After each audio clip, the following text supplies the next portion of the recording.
Alléluia, gloire à Dieu, béni soit le Seigneur.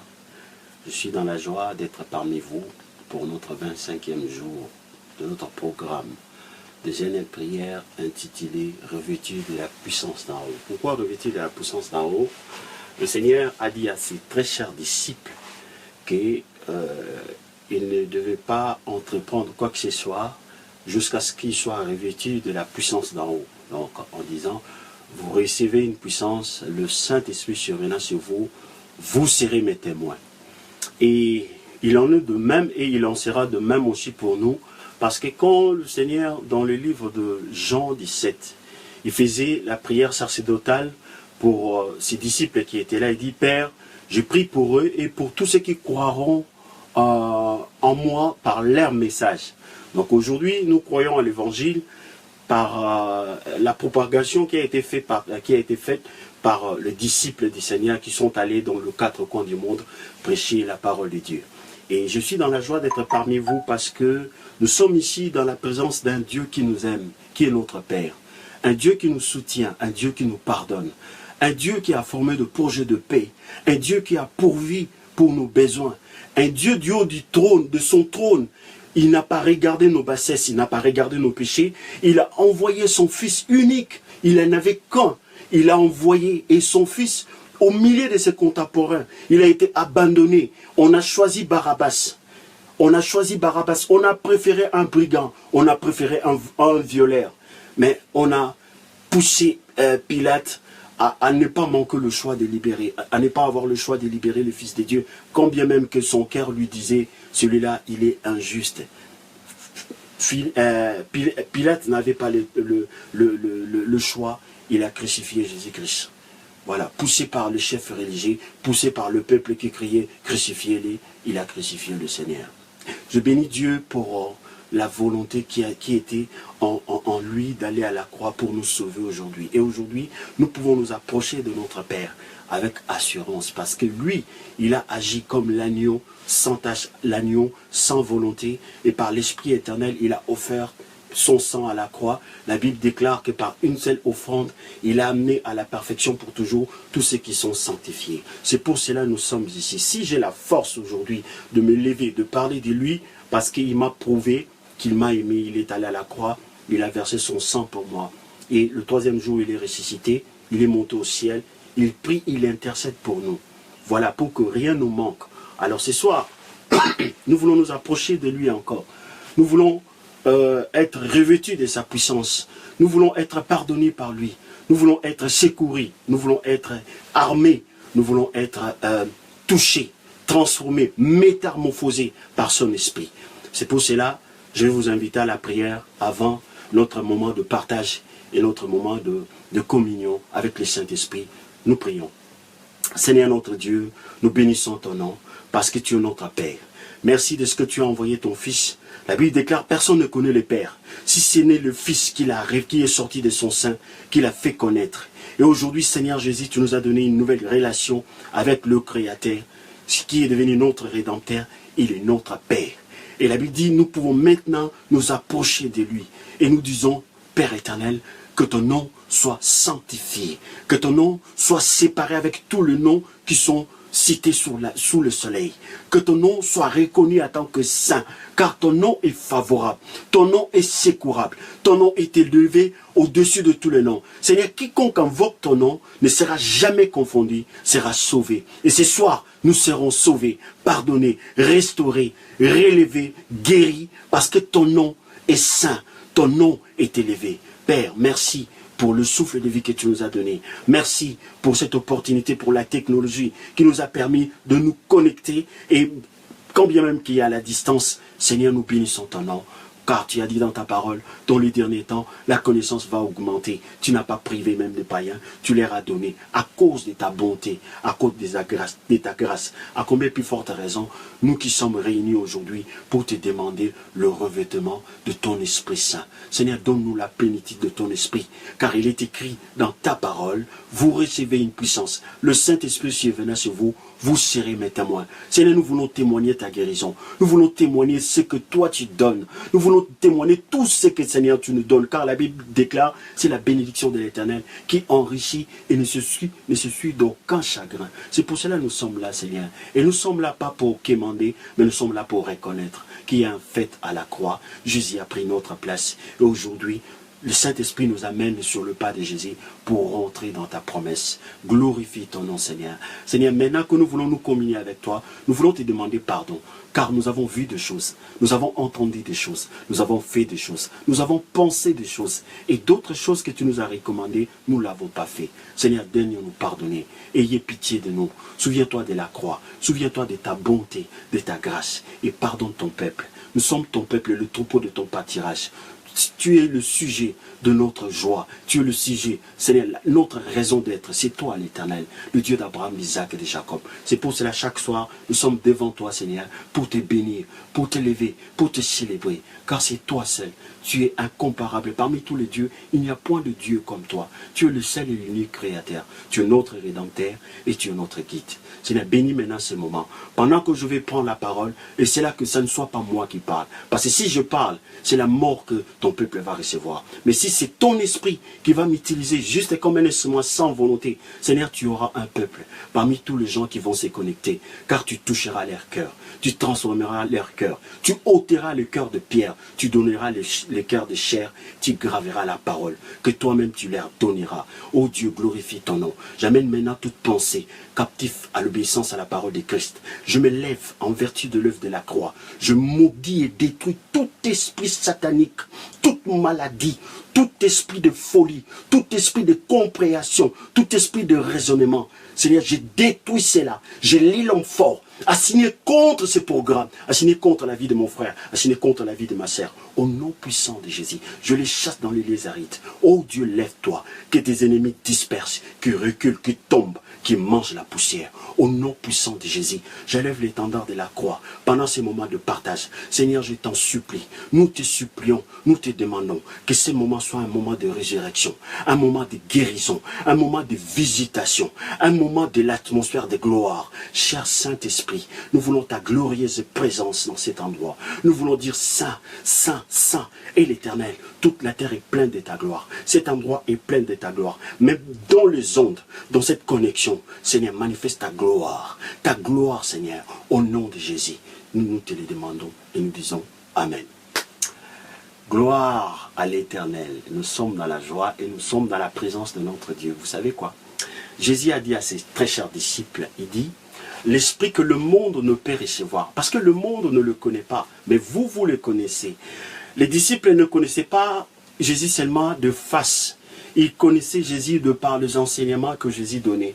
C'est pour cela, nous ne pouvons pas prétendre ou aspirer à recevoir le revêtement de l'Esprit si nous ignorons même à quoi ce que le Seigneur nous a appelés. La Bible dit, or la vie éternelle, ceux qui te connaissent, toi le véritable Dieu, et Jésus que tu as envoyé. C'est pour cela, Jésus a dit, la connaissance de Dieu, ceux qui te connaissent, toi le Créateur, et Jésus que tu as envoyé. C'est-à-dire, nous sommes là pour apprendre de lui. Nous sommes là pour être conduits par lui. Et je prie pour que le Saint-Esprit puisse nous conduire dans toutes choses. Alors, vous me pardonnerez, la Bible dit, la marche de l'Éternel, premièrement, c'est de chanter. Je n'ai pas une belle voix, mais je chante avec joie, je chante avec mon cœur. Parce que la Bible dit, si nous sommes ressuscités avec Christ, affectionnons-nous de choses d'en haut. En haut, qu'est-ce qui se passe? En haut, nous voyons le 24 vieillards, les 4 êtres vivants, de milliards des anges en train d'adorer celui qui est digne de les recevoir, celui qui a pitié de nous. C'est lui qui nous aime, même quand on ne le calcule pas. Mais c'est lui qui garde la fidélité. Il y a des moments comme ça, nous oublions même de prier. On sort de la maison, il y a des gens qui meurent. Mais lui il se souvient, un jour on a confessé le nom de Jésus. Et il vient à notre aide. Et il nous garde, et il nous préserve, et il nous protège. Et il nous bénit, et il nous donne à manger. Il nous vêtit, et il nous garde chaud. Pendant que d'autres personnes, même les enfants même de ces pays, dorment à l'extérieur. Sa miséricorde, sa miséricorde. Nous bénissons l'Éternel et nous sommes dans la joie d'être devant lui parce qu'il est bon.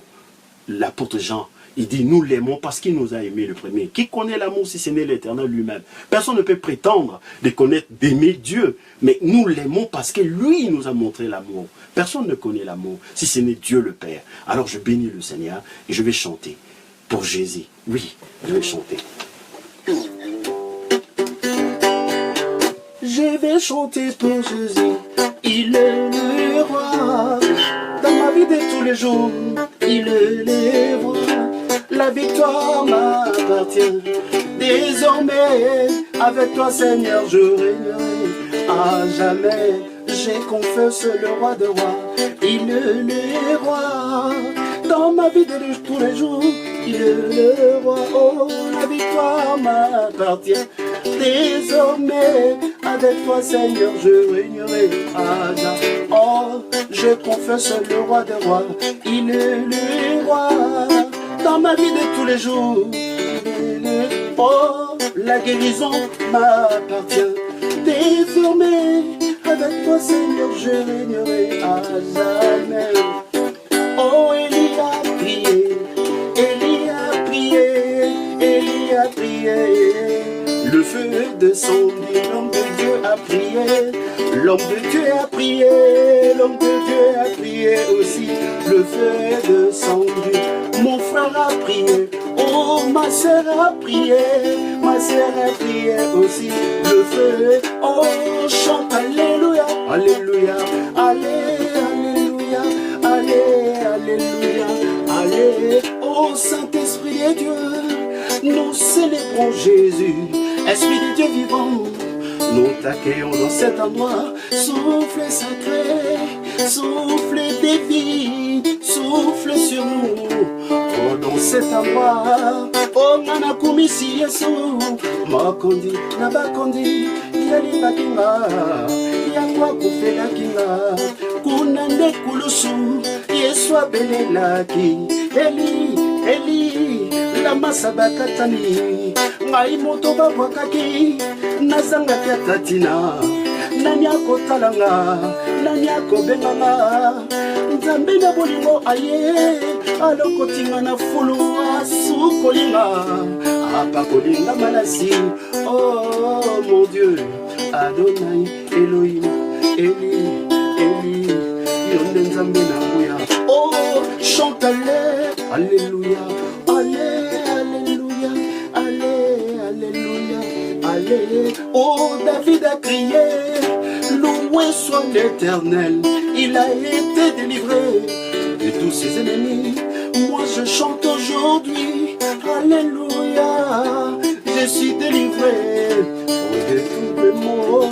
Saint-Esprit de Dieu, nous célébrons Jésus. Esprit de Dieu vivant, nous t'accueillons, nous t'acclamons. Chantons Ebenezer, la grâce infinie de Dieu. Souviens-toi de l'amour de Dieu et bénis le roi des rois. Chantons Ebenezer, la grâce infinie de Dieu. Souviens-toi de l'amour de Dieu et bénis le roi. Oh Ebenezer, Ebenezer, la grâce infinie de Dieu. Souviens-toi de l'amour de Dieu et bénis le roi des rois. On adore le Seigneur. Viens, Esprit du Seigneur, viens, nous t'accueillons. Alléluia, mets la joie dans nos cœurs. Ah, Esprit Saint, alléluia. Oh, Esprit de Dieu, viens, Esprit du Seigneur, viens, nous t'accueillons. Alléluia, mets la joie dans nos cœurs. Ah, Esprit Saint, alléluia. Alléluia. Gloire à l'Éternel. Je bénis Dieu pour ce moment que nous allons partager. Tout à l'heure, j'avais dit, nous ne pouvons pas prétendre à être revêtus de la puissance d'en haut si la connaissance nous fait défaut. Alors le Seigneur, avant de donner son Saint-Esprit à ses très chers disciples, il a passé 3 ans d'enseignement dans son école de ministère, on peut les dire comme ça, parce que ce qui était très important, les enseignements que Jésus avait donnés. À la fin, même après sa résurrection, il dit, allez annoncer la bonne nouvelle. Allez faire des disciples, les baptisant au nom du Père, du Fils et du Saint-Esprit, enseignez-leur à observer ce que je vous ai prescrit. Donc le Seigneur avait prescrit des choses que nous devons savoir.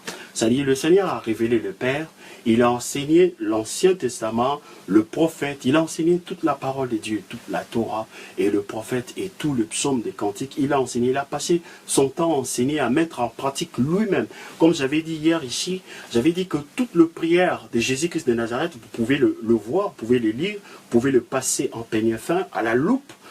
Vous remarquerez que ce sont des psaumes. Jésus n'a prié que par des psaumes. Toute sa vie, toutes ses prières, même à la croix, sa dernière prière, c'était de psaumes. Que le nom du Seigneur soit béni. Alors aujourd'hui, le thème que nous allons partager, c'est que nous disons la réaction de Dieu face à la mort et face à l'imperfection. Nous devons savoir la réaction de Dieu face à la mort et face à l'imperfection. La Bible dit 2 personnes ne peuvent pas marcher ensemble si ils ne s'accordent pas. Donc, nous sommes appelés à nous accorder. Comment s'accorder avec une personne? Il faut prendre le temps de l'écouter. Il faut prendre le temps de l'étudier. On l'étudie par rapport à ce qu'il nous donne. On n'étudie pas quelqu'un par rapport aux rumeurs, comme nous, le commun de mortels, on le fait. Lorsque je connais le prophète Isaac, alors, au lieu de venir l'écouter, comme on dit chez nous en Afrique, on connaît quelqu'un par la conversation. On a une petite parenthèse. On le sait comment ça se passait chez nous au pays, en Afrique en général. Lorsque quelqu'un trouve ou soit une future épouse ou futur époux, qu'est-ce qu'il fait? Il invite à la maison. Maintenant, les parents vont commencer à soit manger, parler avec la personne. C'est par rapport à ce que ces derniers va donner comme réflexion dans n'importe quel sujet. Et les parents, maintenant, ils vont rester étudier pour voir si cet homme ou cette femme est habile à accompagner leur enfant tout au long de leur vie. Sinon, s'il voit des imperfections, il dira, non, mon fils, je trouve que cette femme-là, elle est plus intelligente ou elle ne peut pas te suivre dans ta vie parce que nous, on te connaît très bien. Donc, pour pas que votre relation soit vouée à l'échec, nous, on l'a entendu, on l'a écouté, on a parlé avec la personne, on a compris. Alors, c'est ce que nous devons faire nous aussi. Pour comprendre qui est Dieu, pour apprendre de Dieu, nous avons la Bible, la parole de Dieu. C'est à la lumière de cette parole et par la présence du Saint-Esprit, comme nous venons de prier tout à l'heure, en demandant au Saint-Esprit de nous enseigner que nous pouvons avoir la connaissance de Dieu. Dieu aime la connaissance parce que quelqu'un qui connaît Dieu, la Bible déclare, celui qui s'attache au Seigneur devient le même esprit avec le Seigneur. C'est pour cela nous ne pourrons pas prétendre avoir le revêtement du ciel, l'onction du Saint-Esprit, si Dieu, parce que l'onction ne se donne pas séparément de l'Esprit de Dieu, c'est une personne qui va venir habiter avec toi. Quand tu regarderas la télé, quand tu regarderas tes enfants, c'est lui qui te parlera en premier, avant que le monde. Donc c'est à la lumière de ce que lui te dira tout le temps, tout le temps. Donc il sera là pour te rappeler la parole de Dieu. Mais si la parole de Dieu te fait défaut, la connaissance te fait défaut, tu n'auras rien à faire avec lui. Parce que la Bible dit, quand il sera venu, le consolateur ne parlera pas de lui-même, il parlera de Christ. Or Christ, c'est toute la parole qui a été révélée depuis le commencement dans le livre de Genèse jusqu'à dans le livre d'Apocalypse. Que le nom du Seigneur soit béni. Alors, sans plus tarder, nous allons rentrer maintenant dans le vif du sujet. Alors, le thème que nous allons aborder ce soir, c'est la réaction de Dieu face à la mort et face à l'imperfection. Alors, définissons tout d'abord la mort.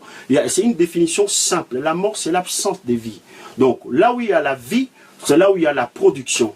Là où il y a la mort, donc, il n'y a rien qui se suit après. Un mort ne parle pas. On peut le maquiller comme vous voulez, vous pouvez l'habiller comme vous voulez, vous pouvez, excusez-moi de le dire, vous pouvez même composer avec ces derniers, il ne peut pas produire, ne peut pas procréer parce qu'il n'y a plus de vie. Donc, la mort, tout simplement, la définition, c'est l'absence de vie. Maintenant, dans le temps où nous sommes, quelle est la réaction de Dieu face à la mort? Alors, nous allons commencer dans le Genèse, dans la création, pour avoir le fondement. Vous savez, Jésus, quand il avait des débats dogmatiques avec ses contemporains, avec des pharisiens, il les renvoyait au commencement. Parce que le livre de Genèse, on appelle ça la racine de toute chose. c'est-à-dire la racine, le livre des origines. Donc il y a tous les enseignements. À la lumière de l'écriture, nous pouvons comprendre et déceler vraiment la pensée de Dieu à ce qui concerne la mort, à ce qui concerne déjà l'imperfection. Alors l'imperfection, nous pouvons définir l'imperfection, c'est quelque chose qui est inachevé, c'est l'irrégularité, c'est le désordre, c'est incomplétude. Donc quelque chose qui n'est pas complet. Donc nous sommes là aujourd'hui dans la présence de Dieu pour apprendre de lui. Lorsque vous passez ces genres de moments dans la présence du Saint-Esprit, d'être enseigné, de comprendre les choses que le Seigneur, la pensée de l'Éternel, la Bible dit celui qui s'attache au Seigneur devient le même pensée avec le Seigneur. Alors sans plus tarder, nous allons prendre nos Bibles dans le livre de Genèse pour voir la réaction de Dieu. On parle ici de la réaction de Dieu face à la mort. Alors la mort, c'est quelque chose qui ne produit rien. Quelque chose qui est statistique, j'allais dire. Alors, Genèse 1, le premier verset dit, « Au commencement, Dieu créa le ciel et la terre. La terre était informe et vide. Il y avait des ténèbres à la surface de l'abîme et l'Esprit de Dieu se mouvait au-dessus des eaux. » Voilà. Donc, on s'arrête là. Alors, nous voyons au commencement, il y avait quelque chose. Mais la chose était dépourvue de la vie. La chose ne pouvait pas, la réaction de Dieu était immédiate. Dieu ne supporte pas, le désordre ne peut pas avoir le dernier mot dans la présence de Dieu. Si vous êtes de Dieu, si une fois vous avez confessé Jésus-Christ comme Seigneur et Sauveur, et que vous voyez l'irrégularité, soit la mort, soit l'imperfection, cela veut dire que Dieu attend de toi d'agir à sa place. Dieu est esprit, mais il a besoin d'un corps, il a besoin d'une vie pour manifester sa volonté. C'est pour cela Dieu nous a donné cette parole. Ce n'est pas une histoire, ce n'est pas de fable de Fontaine, ce n'est pas une histoire de Shakespeare ou de Molière, non. C'est la parole de Dieu, c'est la révélation de la création. De la même manière, le Seigneur, il dit, soyez imitateurs de Dieu. Donc si la Bible, le Saint-Esprit nous a présenté la création pour que nous puissions avoir l'intelligence de réagir face à la mort, face à l'imperfection. Bon, la mort, je sais que, à ce qui concerne le chrétien, le jour où le Seigneur viendra, le mort en Christ vont ressusciter. Mais pendant que nous sommes là, est-ce que la résurrection existe aujourd'hui? Je vous donnerai l'exemple, en fait, et je vais vous raconter une histoire. Il y avait un prophète au Nigeria, il s'appelait prophète Joseph. Ce prophète-là, il était reconnu pour chaque fois ressusciter de mort. Alors, un jour, un serviteur de Dieu lui pose la question, il dit, mais comment toi tu fais pour ressusciter de mort?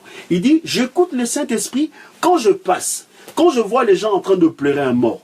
Je pose la question à Seigneur, Seigneur, est-ce que c'est ta volonté? Si c'est la volonté de Dieu, je trace ma route. Mais si ce n'est pas la volonté de Dieu, je m'approche là, je prie pour ces morts. Parce qu'il existe, les gens peuvent courter la vie d'une personne sous le soleil. Vous voyez, le diable, Dieu l'a chassé de la gloire, mais Dieu ne l'a pas retiré tout son pouvoir de détruire. Mais cependant, Dieu nous a donné encore le pouvoir de marcher sur sa pouvoir de destruction. Gloire à Dieu. Voici cette possibilité que le Seigneur nous a donnée. Donc, celui qui est en nous est plus grand que celui qui est dans le monde. Donc, avec Dieu, nous ferons des exploits. Nous pouvons détruire les œuvres du diable. Que le nom du Seigneur soit béni. Donc, ce prophète, Joseph, lui, il était, dès qu'il voit quelqu'un qui est mort, comme il écoutait le Saint-Esprit. C'est pour ça que nous sommes ici pendant 40 jours. Pourquoi? Pour apprendre de Dieu. Pour que le Saint-Esprit commence à nous parler avec précision. Parce que Dieu parle. Voilà, si Dieu dit invoque-moi, je te répondrai. Le problème, c'est que nous n'invoquons pas Dieu pour le connaître. Nous invoquons Dieu pour l'utiliser à nous donner ce que nous avons besoin. Et pourtant, tout ce que nous voyons, c'est à nous déjà. Comment tu peux demander ce qui t'appartient? Donc c'est une forme de folie inconsciente que nous ne décelons pas. Mais à la lumière de l'Écriture, lorsque la Bible dit tout est à nous, maintenant, nous pouvons nous avancer dans l'adoration pour que le Seigneur puisse nous donner ce qui est à nous, nous faire rentrer dans les choses. Que le nom du Seigneur soit béni. Donc, nous avons vu que, à ce qui concerne la résurrection, donc, il dépend de la personne, de la capacité, de l'intimité de quelqu'un avec le Saint-Esprit. Parce que nous ne prions pas n'importe comment. Mais quelqu'un, comme le serviteur de Dieu l'a dit, quand je vois quelqu'un est mort au village, ben si je me pose la question, je pose à l'Esprit de Dieu, est-ce que c'est toi qui as permis? Si c'est lui, je laisse. Si ce n'est pas lui, je viens là parce que je sais que la mort n'a pas les derniers mots là où Dieu n'a pas dit. C'est Dieu qui a les derniers mots. C'est Dieu qui décide. Alors nous avons vu au commencement, la terre était informe et vide. La terre était imparfaite. Il y avait l'imperfection et il y avait la mort. Il y avait quelque chose qui avait commencé qui n'était pas achevé. Et Dieu n'avait pas approuvé. Dieu n'avait pas croisé les bras. Comme Dieu il était tout seul, il a agi. Il a dit que la lumière soit. Mais aujourd'hui, le Seigneur, de la même manière, il a amené son serviteur. Je ne sais pas si vous connaissez l'histoire d'Ézéchiel. Ézéchiel, c'est un prophète de l'Éternel que l'Éternel avait amené là où il y avait plein de ossements desséchés. Et c'était un endroit où il n'y avait pas la vie. Il n'y avait pas la vie. Donc là, le Seigneur avait besoin de donner la vie et la restauration d'Israël, créer une armée. Il a poussé son prophète à prophétiser, à appeler la vie. Parce que là où il y a la mort, si Dieu n'a pas approuvé cette mort, cela veut dire que Dieu n'a pas encore dit un dernier mot. C'est à nous maintenant d'être en contact avec Dieu, d'être en communion avec le Saint-Esprit pour que nous puissions parler de la part de Dieu. Et le prophète a dit, ainsi parle le Seigneur, Esprit vient de quatre vents et souffle, que le mort revive. Donc le Seigneur aime la vie. Lui-même il dit quoi? Il dit dans la loi, et là nous sommes dans la création. Dans la création, parce que nous allons parler de la réaction de Dieu face à la mort, à la création, et face à l'imperfection, à la création, nous parlerons face à la réaction de Dieu face à la mort et l'imperfection dans la loi.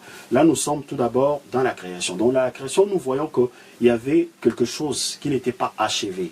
Et comme cela n'était pas achevé, il était dépourvu de son contenu. Comme le contenu de la chose, de la création était la vie, donc c'était une forme de mort. Parce que la terre ne pouvait pas produire de la verdure. Donc il n'y avait pas la vie. Il y avait l'absence de vie. Lorsqu'il y a l'absence de vie, il y a le désordre. Alors le Seigneur n'avait pas croisé les bras. Le Seigneur n'a pas voulu que quelque chose qui lui présente porte l'imperfection. Parce que Dieu, lui, il habite dans la perfection absolue. Il veut que quand il présente quelque chose, que cela reflète sa gloire. C'est pour cela, quand Jésus viendra, nous porterons des corps incorruptible. Voilà la réaction de Dieu face à la mort et face à l'imperfection. Au commencement, Dieu n'a pas laissé le chaos régner. Comme Dieu n'a pas laissé le chaos régner, nous aussi, dans notre esprit, dans notre marche avec lui, et chaque fois que nous verrons des irrégularités, des imperfections, nous saurons que ce n'est pas les derniers mots. Dans l'univers de Dieu, la mort et l'imperfection n'a pas les derniers mots. Maintenant, si Dieu nous révèle, comme il disait à son prophète, que non, c'est moi qui ai permis ça, là nous pouvons arrêter de prier. Mais tant que Dieu ne me dit pas d'arrêter de prier, si je n'ai pas d'enfant, je vais persévérer. Je vais continuer à demander, à reconnaître l'œuvre de la croix, à demander, à prophétiser, à combattre, à faire toutes sortes de prières selon que la Bible nous enseigne. Donc, nous venons de voir la réaction de Dieu face à la mort et face à l'imperfection dans la création. Dans la création, il y avait un désordre. La terre était informe et vide. Dans la terre, il n'y avait pas la vie. Donc la terre ne pouvait pas produire de la verdure. Et Dieu n'a pas croisé les bras. Donc pour Dieu, l'imperfection et la mort ne devaient pas avoir le dernier mot devant lui. C'est à cause de ça, Dieu a dit que la lumière soit. C'est-à-dire la terre puisse maintenant vivre avec la lumière. Cette lumière-là n'était pas une lumière artificielle. Ce n'était pas le soleil non plus. C'était la vie, c'était Christ. Et c'est Jésus qui est la lumière du monde. Quand il est entré dans le monde, nous pouvons dire tout. Et cela a été révélé dans les livres de Jean 1. La Bible dit au commencement était la parole. Et la parole était avec Dieu. Elle était avec Dieu au commencement. Toutes choses ont été faites par elle. Rien de ce qui a été fait n'a été fait sans elle. En elle était la vie était la lumière du monde. Donc par là, nous comprenons que dans la création, quand la chose a commencé, la chose n'avait pas la vie. Et Dieu ne pouvait pas apprécier la mort. Voilà, Dieu n'aime pas la mort, Dieu aime la vie, parce qu'il est vivant. Alors Dieu a dit que la lumière soit, ça dit que Jésus soit. Et quand Jésus est entré, quand la lumière est entrée, la terre pouvait produire de la verdure, le firmament pouvait produire de la lune et les étoiles. Que le nom du Seigneur soit béni. Donc nous venons de voir la réaction de Dieu face à la mort et face à l'imperfection dans la création. Maintenant, parlons de la réaction de Dieu face à la mort et face à l'imperfection dans la loi. Et dans la loi, Dieu révèle maintenant sa pensée. Il dit dans le livre de Deutéronome 30, verset 19. Alléluia. Deutéronome 30, verset 19, nous allons lire la parole.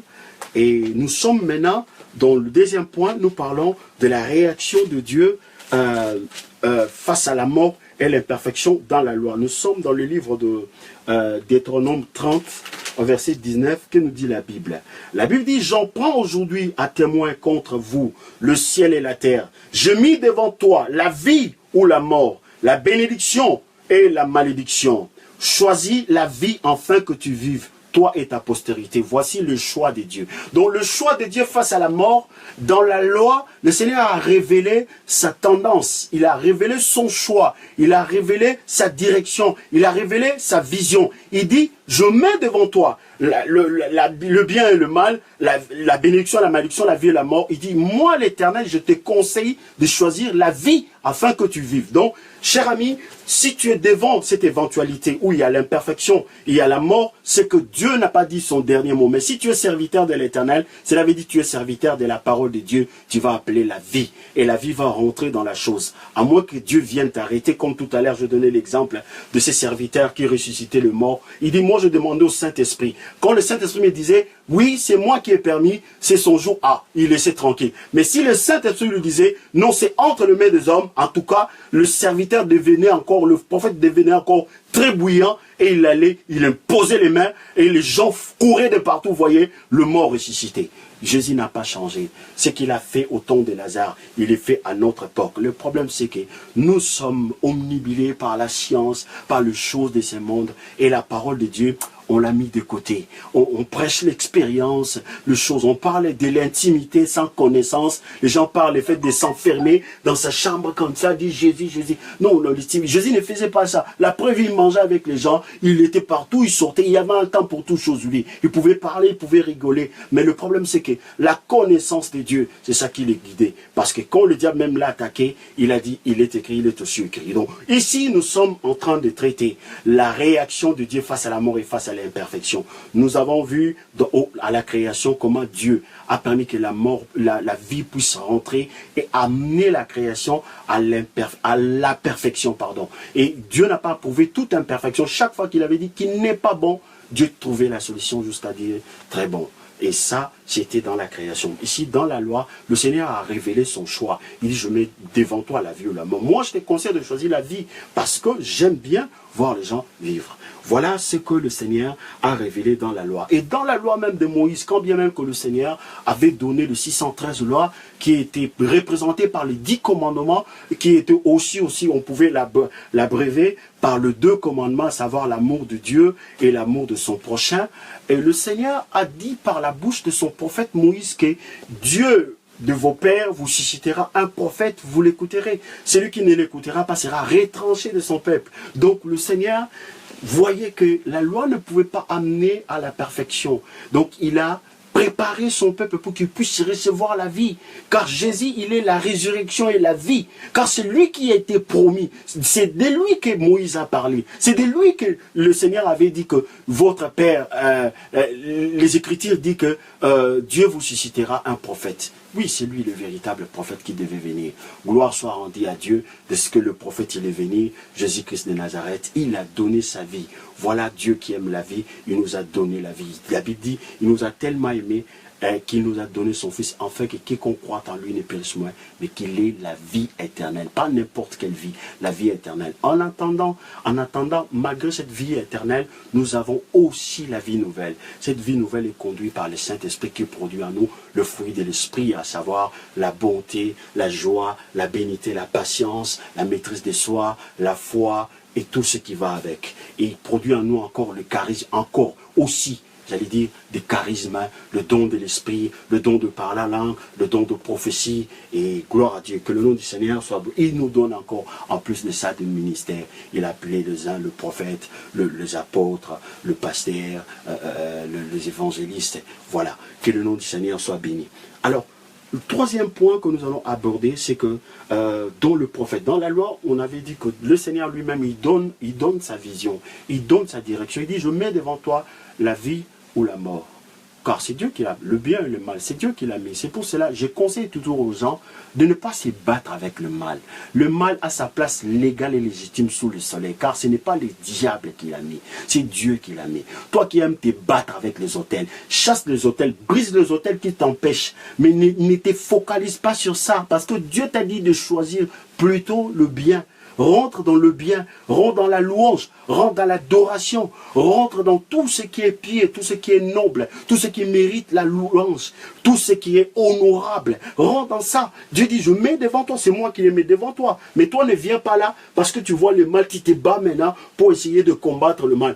Tant que le Seigneur va tarder pour revenir, sous le soleil, il y aura toujours des racistes.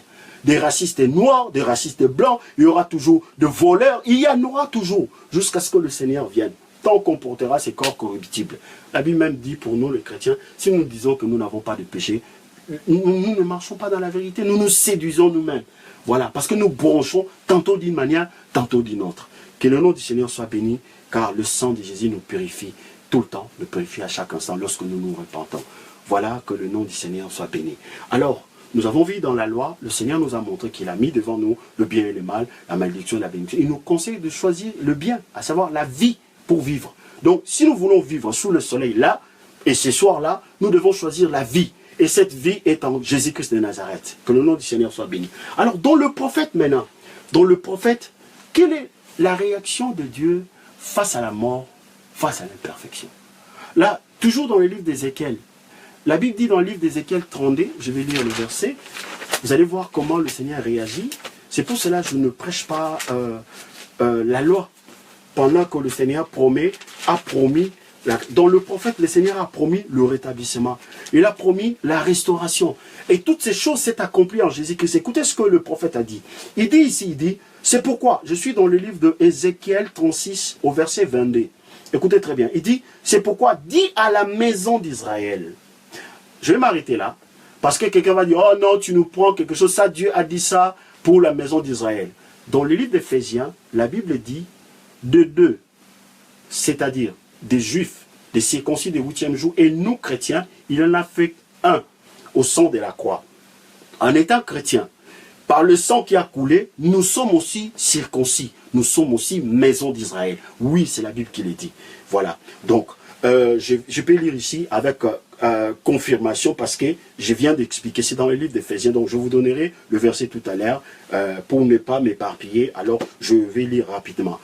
Je suis dans le livre d'Ézéchiel 36, verset 22. La Bible dit, c'est pourquoi dis à la maison d'Israël, ainsi parle le Seigneur, l'Éternel, ce n'est pas à cause de vous que j'agis de la sorte, maison d'Israël, c'est à cause de mon saint nom que vous avez profané parmi les nations où vous êtes allés. Je sanctifierai mon grand nom, qui a été profané parmi les nations que vous avez profanées au milieu d'elles. Et les nations sauront que je suis l'Éternel, dit le Seigneur, l'Éternel. Quand je serai sanctifié par vous, sous leurs yeux, je vous retirerai d'entre les nations, je vous rassemblerai de tout le pays et je vous ramènerai dans votre pays. Je répandrai sur vous une eau pure et vous serez purifiés. Je vous purifierai de toutes vos souillures et de toutes vos idoles. Et je vous donnerai un cœur nouveau. Et je mettrai en vous un esprit nouveau. J'ôterai de vous, de votre corps, le cœur de pierre. Et je vous donnerai un cœur de chair. Et je mettrai mon esprit en vous. Et je ferai en sorte que vous suiviez mes ordonnances et que vous observiez et vous pratiquiez mes lois. Que le nom du Seigneur soit béni. Mes chers amis, la Bible dit Dieu produit en nous le vouloir et le faire. L'homme de Dieu n'a pas improvisé dans les épîtres, parce que Dieu l'a annoncé à ce qui concerne la restauration et le rétablissement de peuple de Dieu, qui fera partie des circoncis du 8e jour, à savoir des Juifs et tout le païen qui vont accepter Jésus-Christ, qui va les ramener maintenant pour faire un seul peuple par le sang de la croix. Que le nom du Seigneur soit béni. Nous voyons maintenant que dans la loi, le Seigneur promettait la résurrection, promettait le rétablissement et la restauration. Tout cela pour faire quoi? Pour combattre la mort, pour enlever la mort. Afin que l'épître aux Hébreux puisse dire, par une seule offrande, il a amené à la perfection pour toujours ceux qui sont sanctifiés. Et aussi, puisque les enfants participent au sang et à la chair, il a également participé, afin que par sa mort, il anéantit celui qui avait le pouvoir de la mort, c'est-à-dire le diable, et qui délivre tous ceux qui, par crainte de la mort, étaient toute leur vie retenus dans la servitude. Mes chers amis, nous sommes en train de parler de la réaction de Dieu face à la mort et face à l'imperfection. Nous venons de voir dans le prophète, le Seigneur promettait la restauration. Il promettait la vie. Il avait dit que lui-même fera en sorte que son peuple, qui vont accepter Jésus, qui feront partie de son royaume, qui feront partie de sa maison, la maison d'Israël, qui est l'église de Dieu vivant aussi, seront visités par l'Esprit de Dieu. C'est pour cela que nous sommes dans notre intitulé revêtus de la puissance d'en haut. Parce que Dieu a promis que dans ces temps-là est accompli, mais il va ôter le cœur de pierre, il donnera le cœur de chair. Il va graver sa parole et il fera en sorte, il dit il fera en sorte. C'est pour cela, lorsqu'un serviteur de Dieu se tient devant vous, vous impose, il vous met des jougs, il faut que tu fasses ça ma sœur, il faut que tu fasses ça mon frère, ce qui n'a pas compris la réaction de Dieu face à la mort et face à l'imperfection. Dans la loi, le Seigneur a promis, il dit même dans le livre de Joël, dans le dernier temps, je répandrai de mon esprit sur toute chair. Vos fils et vos filles prophétiseront. Qu'est-ce que cela veut dire prophétiser? Parler de la part de Dieu, parler comme Dieu veut. Lorsque la Bible dit, je suis une race élue, moi aussi j'ai dit, je suis une race élue. C'est l'Esprit qui fait ça. L'Esprit de Dieu pousse une personne à parler comme Jésus, parce que la Bible déclare, quand le Saint-Esprit viendra, il ne parlera pas de lui. Il parlera de Christ, il va révéler Christ, il nous conduira sur le pas de Jésus, il nous enseignera toutes choses. Il va faire en sorte que nous, pécheurs qu'on était avant, qu'on puisse devenir des adorateurs, mes chers amis. C'est très important de comprendre la réaction de Dieu face à la mort et face à l'imperfection. Dieu réagit parce que Dieu n'aime pas la mort d'un pécheur déjà. Dieu nous conseille de choisir la vie. Dieu lui-même, il a combattu la mort au commencement, n'a pas voulu le désordre. Il a voulu la perfection, il a voulu la vie. Même dans la loi, après le péché, le Seigneur a dit, je mets devant toi la vie ou la mort. Je te conseille de choisir la vie. Dieu aime la vie. Lorsque vous avez un enfant malade, priez, dit, j'ordonne à la vie de rentrer en ça. Dieu sera dans la joie. Parce que lui-même t'a dit de choisir la vie. Ne restez pas devant la maladie parce que le médecin a dit que c'est incurable. Mais c'est incurable parce qu'il n'y avait pas la vie de Christ dans le corps de Christ. Jésus n'a jamais été malade. Il n'a jamais été voir le médecin. Il n'a jamais eu le sida. Il n'a jamais eu le cancer. Donc si tu es de Christ, tu as droit de dire au cancer, maintenant que la vie de Dieu rentre, même si tu ne le chasses pas, il saura ce qu'il lui reste à faire. Parce que Dieu aime la vie. Lui-même, il dit, je te conseille. Si quelqu'un te conseille, c'est qu'il tient bon. Parce qu'il connaît l'avenir qui est pour toi. Sans la vie, tu ne peux pas composer avec lui. Et quand il t'est conseillé à l'époque, Jésus n'était pas encore venu. Même quand Jésus est venu, il dit, celui-ci est mon fils bien-aimé, en qui j'ai mis toute mon affection. Écoutez-les, parce qu'en lui, vous allez recevoir la vie. Ce soir, le Seigneur a besoin de nous donner la vie. Lorsqu'on a la vie produit des choses. Quelqu'un qui est vivant peut porter un enfant. Une femme morte ne peut pas porter un enfant, excusez-moi l'expression, même s'il s'accouple avec un homme. Mais elle est morte, elle n'a pas la vie. Mais Dieu a besoin ce soir de nous donner la vie de Dieu. Parce que nous nous laissons polluer par des informations sur Internet, sur la télé, des informations qui ne nous amènent pas à la vie. Ça nous amène au désespoir. Je cherche un travail, vous me dites que le taux de chômage a augmenté et vous me montrez quelqu'un qui va être président de la République, il n'aime pas les Noirs. Est-ce que ce genre de propos peut m'amener la vie? Ça va me pousser au désespoir. Ça va me pousser à sortir, à acheter 4 bouteilles de la bière et de boire et de dormir, de blasphémer. Mais si je regarde la Bible, je vois que un Dieu qui m'incite, qui me conseille de me donner la vie. Il m'incite, il me donne la vie. Mes chers amis, recevez la vie de Dieu. Aimez la vie de Dieu. Battez-vous pour la vie de Dieu. Votre vie, vous n'avez pas une vie. Avec le prophète qui vous prophétise par-ci, par-là. Si vous vivez, c'est Christ qui vit en vous. Ah, du moins, si vous êtes un enfant de Dieu, peut-être je me suis précipité pour dire que non. Voilà, recevez la vie. Parce que normalement, si vous êtes en Christ, Paul a dit, si je vis, ce n'est plus moi qui vis, c'est Christ qui vit en moi. Alors si Christ vit en toi, bénis le Seigneur, aspire à connaître Christ, vois ce que lui voit, parle comme lui parlait, agis comme lui il était en train d'agir, priez comme lui priait. Alléluia. S'il disait notre Père, toi aussi dis notre Père. S'il lisait les psaumes, lis les psaumes. S'il lisait aussi le livre de la loi pour dire que tu adoreras le Seigneur ton Dieu, tu lui serviras, lui sers. Adore le Seigneur. Arrête d'adorer ton mari. Après maintenant il est parti, à cause de lui, tu n'aimes plus tous les hommes de la terre. Comme si c'était tous les hommes qui t'ont fait du mal. C'est juste une seule personne qui t'a fait du mal. Bon, on ne pense plus aux événements passés. On va rentrer maintenant dans les choses. Nous sommes dans la loi. Nous voyons la réaction de Dieu face à la mort et la réaction de Dieu face à la mort et face à l'imperfection. Dieu conseille la vie. Dieu n'aime pas la mort. Dieu n'aime pas l'imperfection. Voilà. Et dans la loi. Et maintenant, dans le psaume, quelle est la réaction de Dieu face à la mort et face à l'imperfection? Allons-y dans le livre de Psaume 34, verset 20. Nous allons lire la parole. Psaume. Que le nom du Seigneur soit béni. Psaume 34, verset 20. Que nous dit la Bible? Psaume 34, verset 20. Voilà, je lis la parole. La Bible dit, le malheur attend souvent le juste, mais l'Éternel l'en délivre toujours. Voyez, lorsqu'il y a malheur, il y a imperfection. Lorsqu'il y a malheur, ce n'est pas un sujet de joie, c'est comme la mort qui vient frapper à la porte. La mort peut rentrer dans le finance, la mort peut rentrer dans ta santé, la mort peut rentrer dans tes relations, la mort peut rentrer dans ton mariage, dans ta famille. Mais la Bible dit ici que Dieu, toujours va te délivrer, toujours. Pourquoi ne permet pas le malheur? Pourquoi Dieu toujours? Voilà, lorsqu'on parle de mort, ça dit ça engendre aussi le malheur. Il dit toujours l'Éternel délivre. Donc on voit l'intention de Dieu face à l'imperfection. Quand l'imperfection frappe à la porte, le Seigneur n'aime pas. Le Seigneur toujours. La Bible dit peut-être, non, il dit le malheur attend souvent. À ce qui concerne le malheur souvent. Mais à ce qui concerne la délivrance, toujours. Le Seigneur, toujours. Ça dit aujourd'hui, le Seigneur est prêt à délivrer. Dieu est prêt à délivrer, mes chers amis. S'il y a quelque chose qui vous rend malheureux ce soir, j'ai une bonne nouvelle pour vous. Dieu est prêt à vous délivrer. Il veut vous délivrer. Il aspire vous délivrer. S'il a permis que sa parole puisse arriver jusqu'à chez vous, c'est la main tendue pour sa grâce. C'est la main tendue pour la guérison. C'est la main tendue pour la restauration.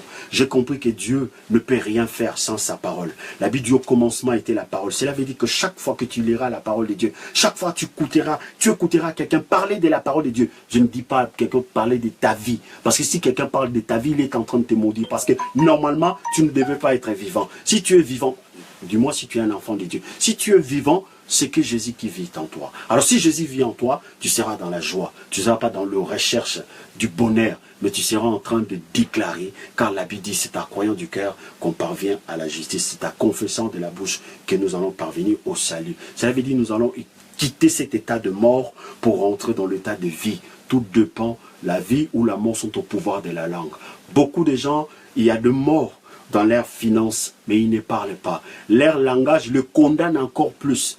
Parce que le Seigneur a dit, la mort ou la vie sont au pouvoir de la langue. Lorsque tu dis, Seigneur, je t'ai béni de ce qu'il est écrit, la richesse des injustes, c'est pour nous qui sommes justifiés par Jésus-Christ. Je bénis ton nom, je te remercie pour ces moments. Merci de ce que tu pourvois à tous mes besoins. Et la Bible déclare, tu pourvoiras à tous mes besoins avec gloire. Je te remercie de ce que dans mon compte, tu payes mes dettes. Parce que toi-même, tu as dit, ne devais rien à personne. Alors je pense que le fait que je t'appartiens, le fait que tu vis à moi, tu ne peux pas te dévoir au fisc. Tu ne peux pas te dévoir aux impôts, Seigneur. Voilà. Et donne la force. Alors la Bible déclare, le juste trouve dans son cœur tous les chemins tracés. Voilà, le Seigneur va t'orienter, le Seigneur va pourvoir et il fera des miracles. Ne cherche pas comment il va faire, mais ce qui est sûr, il fera. Parce qu'il a déjà fait à la croix à Golgotha. Jésus s'est fait pauvre pour que toi, tu ne puisses pas être surendetté ou endetté. C'est un fait, c'est la vérité, je vous dis. C'est la vérité, c'est ce que Jésus a accompli à la croix à Golgotha. Et Dieu l'a envoyé pour accomplir cela. Ce soir, tu peux te réjouir parce que tu ne peux pas rester dans les dettes. Tu dois être dans l'abondance. Parce que quelqu'un s'est fait pauvre à la croix pour toi. Et aujourd'hui, cette parole est arrivée jusqu'au toi. Dieu t'étend la main. Dieu t'étend la main comme on a prié tout à l'heure, que je sois un instrument, mais Dieu parle et Dieu te parle. Alors, mes chers amis, la Bible dit dans le psaume, la réaction de Dieu face à la mort et face à l'imperfection, il dit le malheur atteint souvent le juste. On ne peut pas dire que non, parce que je suis un enfant de Dieu, que je ne serai pas touché par la mort qui va venir me visiter dans mes finances, dans mes relations, dans mon mariage. Oui, la mort viendra, mais le problème c'est que l'Éternel te délivre toujours. L'Éternel en délivre toujours. La Bible dit le malheur atteint souvent le juste, l'Éternel en délivre toujours. Pourquoi? Il y a encore un autre verset dans le livre de Psaume 16, verset 15. Que nous dit la Bible à ce qui concerne la mort dans la vie de sien? Verset 15, il dit, écoutez ça, c'est formidable ces versets, j'aime beaucoup. Psaume 116, verset 5, il dit, elle a du prix à ses yeux la mort de ceux qui l'aiment. Voilà. La mort de ceux qui aiment, elle a du prix à ses yeux. Un enfant de Dieu ne meurt pas n'importe comment. Il faut aller demander la permission à l'Éternel. Un jour, le diable est venu, il voulait toucher à Job. Le Seigneur lui a permis, il dit, touche à tout, sauf à sa vie. Tu ne touches pas à sa vie. Parce que Dieu préserve notre vie. La mort ne peut pas rentrer dans notre vie si Dieu ne donne pas l'autorisation. Aussi longtemps nous allons appartenir à l'Éternel, nous ne mourrons pas, nous vivons. Nous allons raconter les œuvres de l'Éternel. Aussi longtemps tu vas vivre pour le Seigneur. Aussi longtemps tu vas te consacrer pour le Seigneur. Tu ne mourras pas, tu vivras. Tu verras tes enfants, toi et ta maison, tu verras comment tes enfants vont prier Allah, vont bénir le Seigneur. Parce que tu lui appartiens. Tu diras comme Josué, moi et ma maison, nous servirons l'Éternel. Mes chers amis, je vous mets en garde. Vous savez, le monde ne peut rien nous donner, ni à nos enfants. Lorsque nous sommes là, la Bible nous exhorte de montrer à nos enfants la voie du Seigneur. Parce qu'il ne faut pas seulement commencer à prier le jour où ta fille amène une autre fille chez toi à la maison pour dire, maman, je vais me marier avec elle.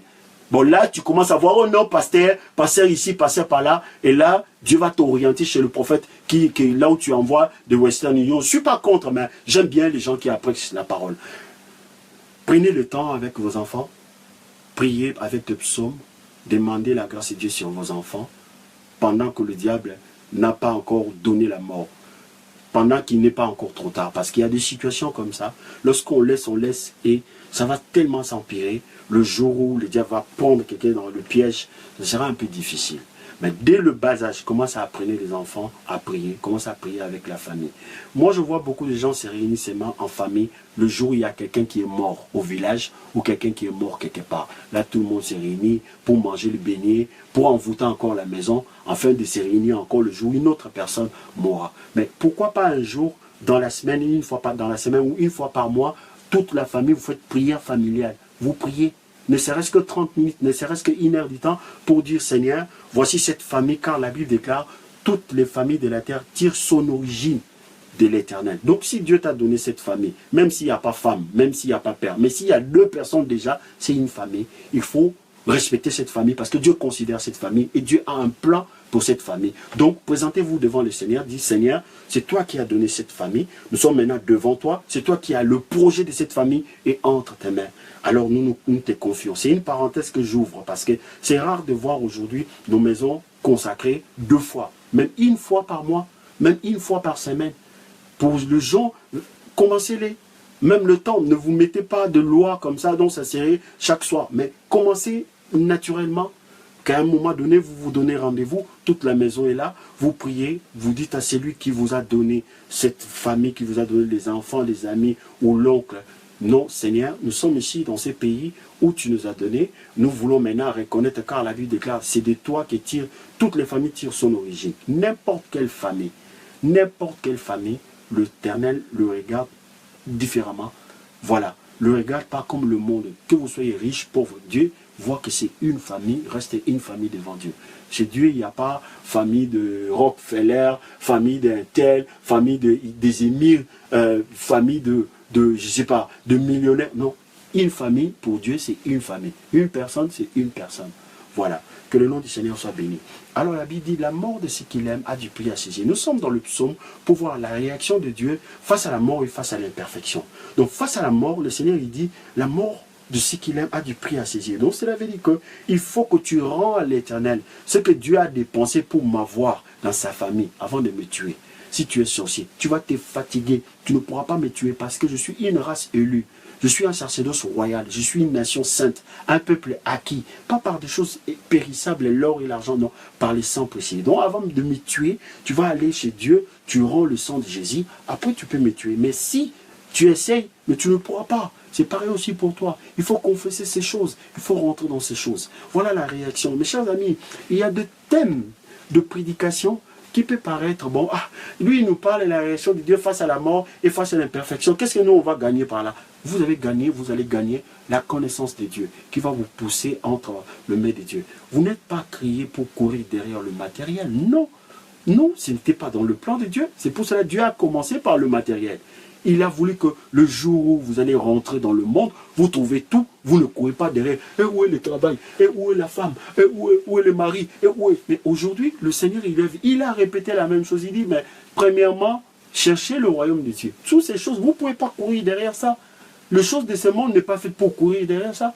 La Bible dit, c'est en vain qui se réveille très tôt matin, c'est en vain qui couche tard. Mais Dieu donne à ses bien-aimés pendant leur sommeil. Oh. Donc pendant que je dors, Dieu me donne le mariage. Pendant que je dors, Dieu... C'est une manière de parler. Nous sommes en repos lorsque nous connaissons ces choses.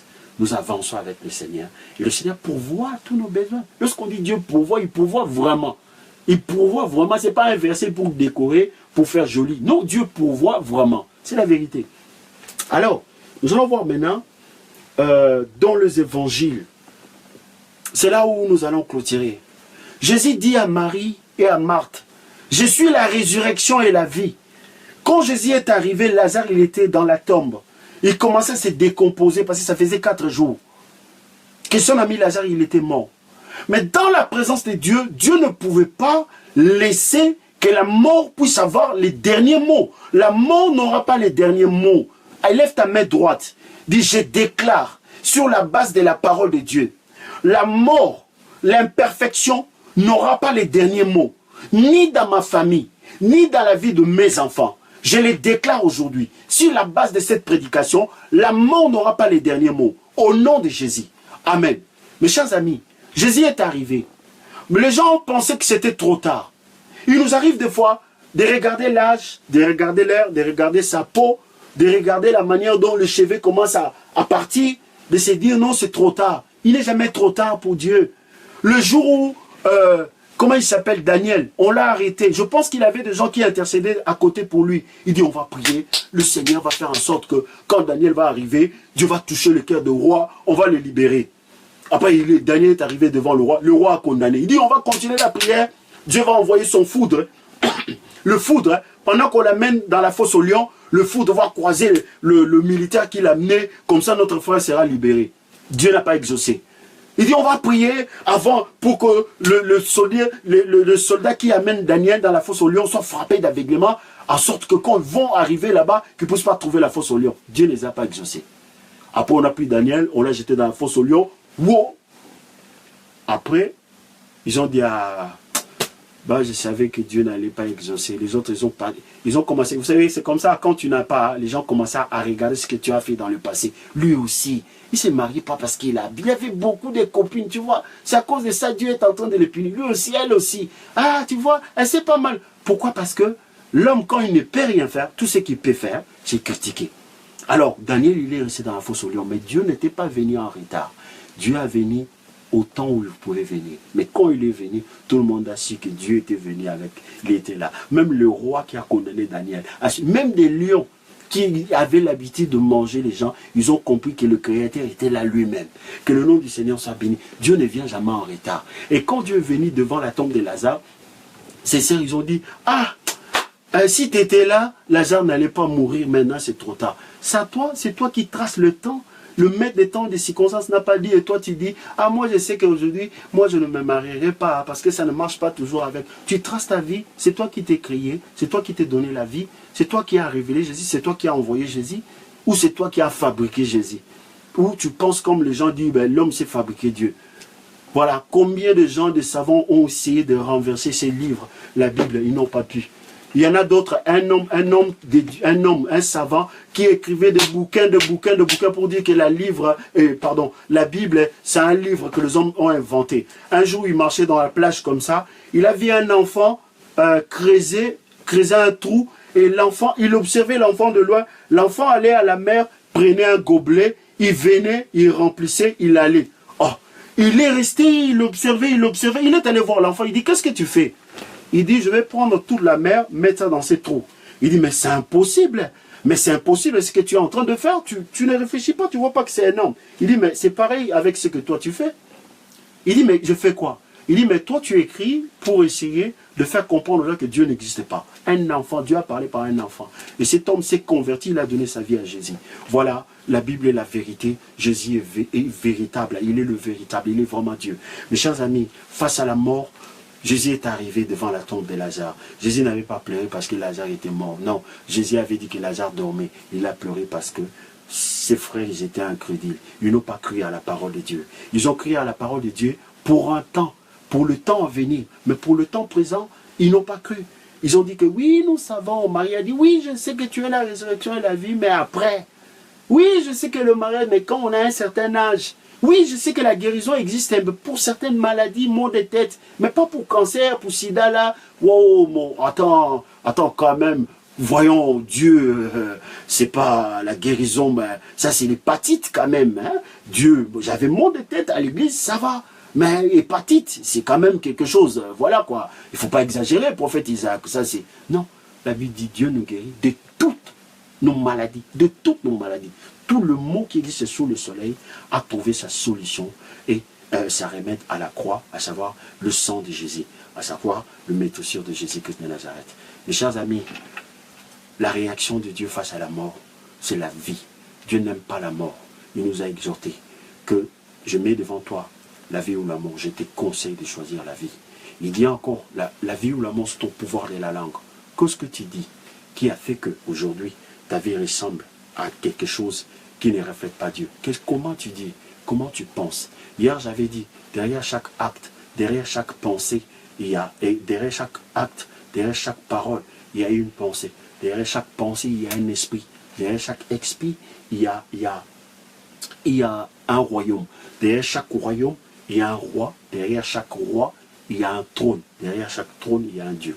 Donc, la parole que tu libères, lorsque tu dis, je suis un sacerdoce royal, je suis une nation sainte, je suis un peuple acquis, tu rends hommage, tu rends gloire à celui qui t'a donné ses noms, et tu rentres dans son intimité. C'est ça qu'on appelle l'intimité à Dieu. C'est la manière dont tu parles. L'intimité avec Dieu, c'est pas s'enfermer dans une chambre toute la journée. Jésus ne faisait pas ça. Il était avec les gens, il marchait, il parlait. Mais sa pensée, dans ses pensées, il était tout le temps en communion avec le Seigneur.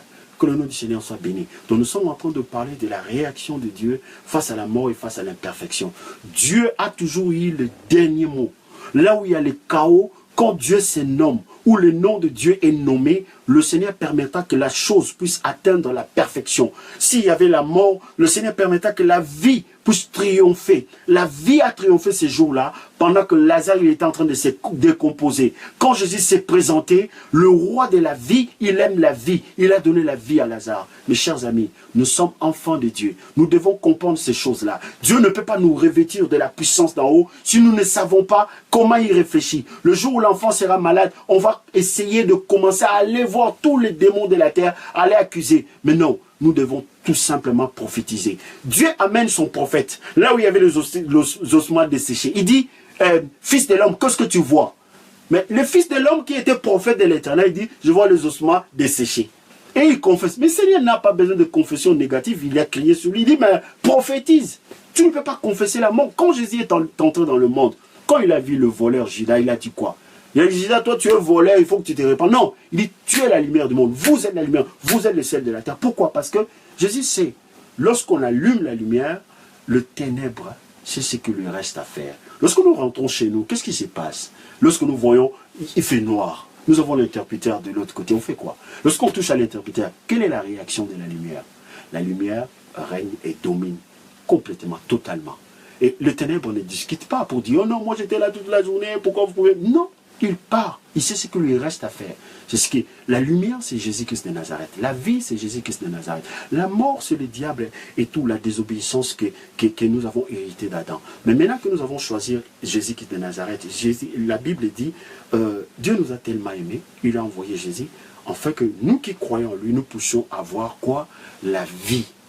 Face à la mort, la réaction de Dieu, c'est de donner la vie. Il nous donne la vie.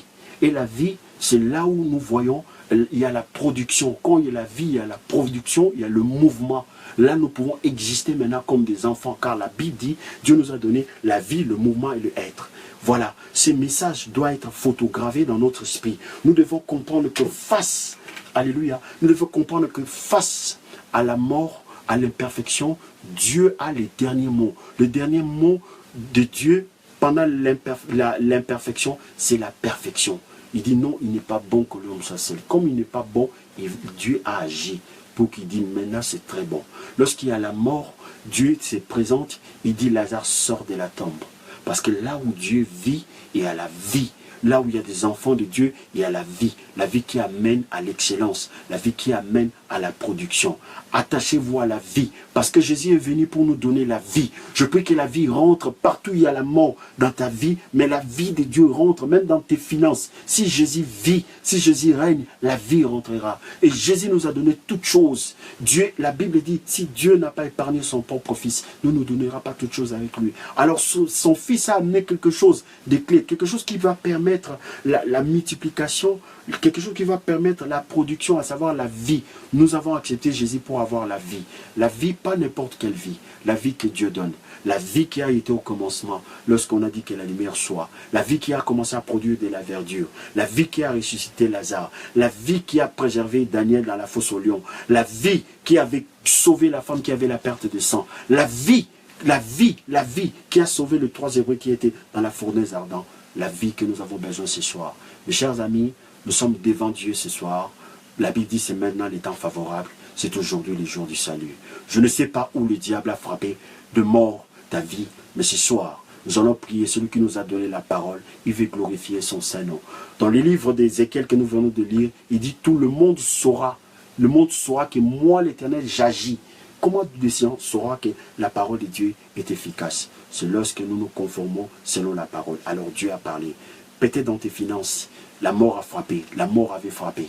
Et maintenant Jésus s'est présenté devant la tombe de tes finances, comme il était devant la tombe de Lazare. Il veut te faire sortir de là. Peut-être dans ta vie sentimentale, la mort avait frappé pendant un certain temps. Mais Jésus est devant maintenant la tombe de ta vie sentimentale pour te dire sors de là.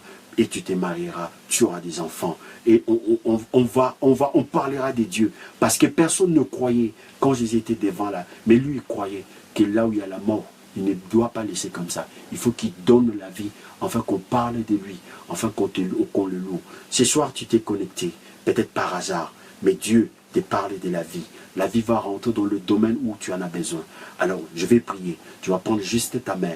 Alors, je dis tout souvent, avant de prier, si tu n'as rien, ne prie pas. Parce que ceux qui prient avec moi, ce sont des personnes qui se sont conformées dans les livres de 1 Corinthiens 3, versets 31, 21 jusqu'à 25, qui dit, tout est à nous. Donc, on prie parce que Jésus a fait quelque chose à la croix. On prie pas pour négocier, on prie pour rentrer dans ce qui existait déjà. Qu'est-ce qui existait déjà? La vie de Jésus qu'il a troqué avec ta vie. Mais si tu as accepté la vie de Jésus, tu peux prier avec nous. Mais si tu n'as pas la vie de Jésus en toi, non, ne prie pas. Peut-être appelle-moi pour recommencer ta relation avec Jésus. Mais ce que je sais, si le Saint-Esprit t'a conduit pour te connecter, tu as la vie de Christ avec toi. C'est-à-dire qu'on va prier avec toi. Cela veut dire que tu es une race élue, un sacerdoce royal, une nation sainte, un peuple acquis. Et tu as tout. La Bible déclare soit les choses présentes, soit les choses à venir. Mais là où la mort est venue déranger, maintenant tu vas prendre ta main, mets dans ton cœur. Nous allons prier le Dieu du ciel. Et le Dieu du ciel va répandre son onction spéciale. Et la vie va toucher tous les domaines de ta vie parce que Jésus est vivant. Jésus est vivant pour que tu puisses expérimenter sa puissance et tu puisses vraiment le témoigner. Prions maintenant. Ferme tes yeux, prends ta main, mets dans ton cœur. Nous allons prier maintenant le Seigneur. Alléluia. Alléluia, alléluia, alléluia. Alléluia. Gloire à Dieu. Gloire à Dieu. Il y a une forte onction du Saint-Esprit dans cet endroit. Il y a une forte onction du Saint-Esprit là où tu es. Parce que Dieu te parle de la vie. Il dit, je mets devant toi, je te conseille. Il a conseillé à l'époque de la loi. Il a exhorté, dont le prophète il a promis. Mais en Jésus, il a accompli toutes les promesses. Cela veut dire maintenant, Dieu ne te conseille pas, mais il te donne la vie. Il dit, il a tellement aimé qu'il a donné son Fils pour que tu puisses recevoir la vie. Alors, reçois la vie maintenant. Pendant que je prie, reçois la vie dans le domaine où la mort est venue mentir. Parce que le diable, il est le menteur, le père de mensonges. La mort est venue mentir dans ta vie sentimentale pour te dire que tu ne te marieras pas. Moi, je te dis que tu vas te marier. La mort est venue mentir dans ta vie financière pour te dire que tu es surendetté. Tu dois te pendre. Moi, je te dis que tu ne mourras pas. Tu vivras. Tu raconteras les œuvres de l'Éternel. Je prie maintenant que la vie de Jésus-Christ rentre dans tout le domaine de ta vie. Que la vie de Jésus-Christ rentre dans ton corps maintenant. S'il y avait une maladie incurable, Que la vie de Jésus maintenant commence à déloger cela au nom de Jésus. Que l'onction du Saint-Esprit, la gloire de Dieu commence à descendre dans ta vie maintenant. Maintenant au nom de Jésus. Car c'est maintenant le temps favorable. C'est aujourd'hui le jour du salut. La Bible dit, je suis venu avant que mes brebis aient la vie en abondance. Que l'abondance de Dieu surabonde. Que la vie de Dieu surabonde en toi. Au nom de Jésus. Oui, c'est la parole de Jésus. Il dit pour que de brebis aient la vie en abondance. Que la vie rentre dans tous les domaines. Même les domaines que nous n'avons pas cités. Dans le domaine familial. Dans le domaine familial. Là où les enfants ne travaillaient pas bien à l'école. Là où les enfants commençaient à sortir dans la ligne que le Seigneur a tracée pour les enfants. Car la Bible déclare, nos fils seront disciples de l'Éternel et nos filles aussi. Seigneur, maintenant je prie. Voici ton peuple maintenant. J'ai parlé selon que tu nous as conduits par la prière. Maintenant je prie, je te laisse la place Saint-Esprit. Toi qui es le Dieu Tout-Puissant. Seigneur, glorifie le nom de Jésus. Glorifie le nom de Jésus. Guéris maintenant Seigneur. Guéris maintenant Seigneur. Restaure maintenant Seigneur. Relève maintenant. Au nom de Jésus. Que la personne qui était dans la tombe sorte maintenant. Que les morts revivent. Esprit vient de 4 vents. Souffle maintenant. Esprit vient de 4 vents. Souffle maintenant. Que le mort revive. Au nom puissant de Jésus. Que le mort revive. Au nom puissant de Jésus. Que le mort revive. Au nom puissant de Jésus. Merci Seigneur. Pour le miracle que tu as accompli. Merci Seigneur. Car ta parole est oui. Amen. Merci Seigneur pour de prodiges. Au nom de Jésus, j'ai ainsi prié. Amen. Gloire soit rendue à Dieu. Nous sommes arrivés à la fin. J'ai une bonne nouvelle pour vous. Nous avons la vie. Car Jésus a dit, je suis venu afin que mes brebis aient la vie en abondance. Car c'est la vie dont le domaine sentimental appellera la joie, le succès, la paix dans ce domaine. C'est la vie dont le domaine financier appellera la joie. Lorsqu'on dit la joie, la satisfaction, cela veut dire que tous nos dettes sont payées. À partir de ce soir, il y aura des miracles dans tous les domaines. Il y a une semaine, n'oubliez pas de nous envoyer des témoignages. Nous voulons glorifier notre Dieu parce que nous sommes là pour cela. Je suis arrivé à la fin. Je vous souhaite une excellente soirée. Que le Seigneur vous bénisse abondamment. Passez une excellente soirée. Que Dieu vous accorde un sommeil doux et réparateur. Il dit, donne à ses bien-aimés pendant leur sommeil. Vous êtes une race élue, un sacerdoce royal, une nation sainte, un peuple acquis. Tout est à vous, soit les choses présentes, soit les choses à venir. C'est ce que la Bible dit. Soyez bénis au nom de Jésus. Bye bye.